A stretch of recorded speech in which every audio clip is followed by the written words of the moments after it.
So yun na nga guys, maulan at malamig sa amin ngayon today. So guys, panibagong vlog na naman tayo for today's video.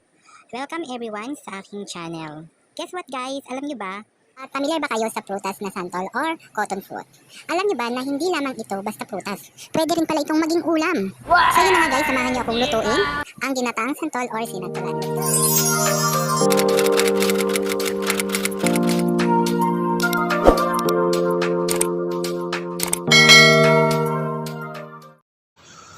So ayan na nga, nagpainit na tayo ng ating kinayod na santol. Ito na po siya. Yung ating kinayod na santol, painitan natin.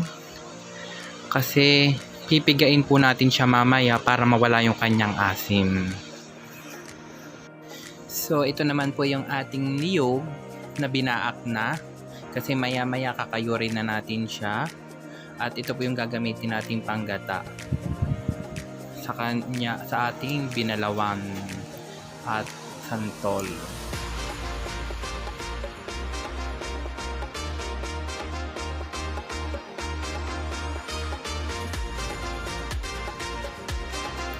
Ito na po, at pagkatapos natin siyang painitan ay atin na, so ready na para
so ayan, naiga na po siya.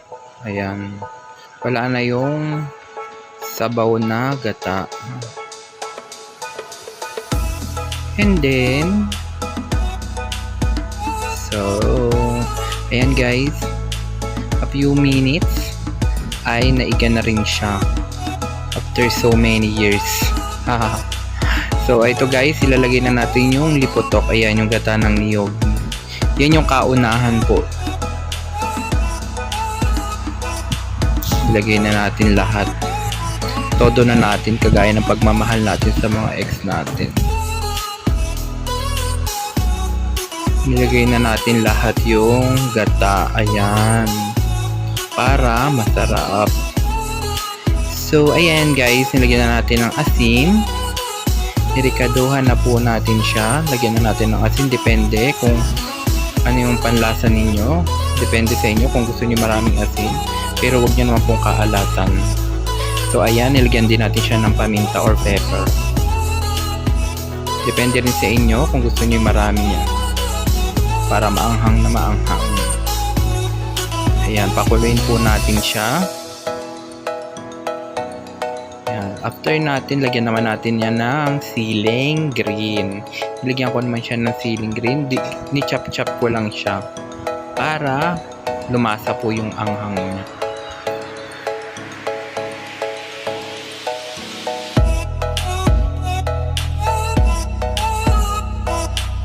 So ayan, nilagyan naman natin siya ng betchin. Pampalasa guys, tingnan natin kung masarap na siya. So yun guys, ay ating itong gigigahin hanggang sa maging maiwan na lang yung mga santol. Ayan. So papaigahin na natin siya hanggang sa siya ay magmantika. Ayan guys, bumila na tayo ng isa, dalawa, tatlo, apat, lima, dalawa, ilang, sampo, ay hindi pa rin yun.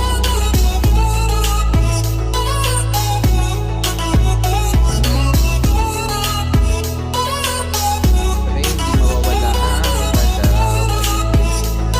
Ang balaw.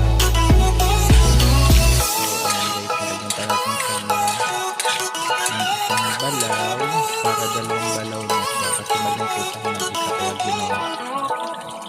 So ayan guys, haluin lang natin siya ng haluin at hintayin natin siyang kumulo at maiga hanggang sa magmantika ulit siya.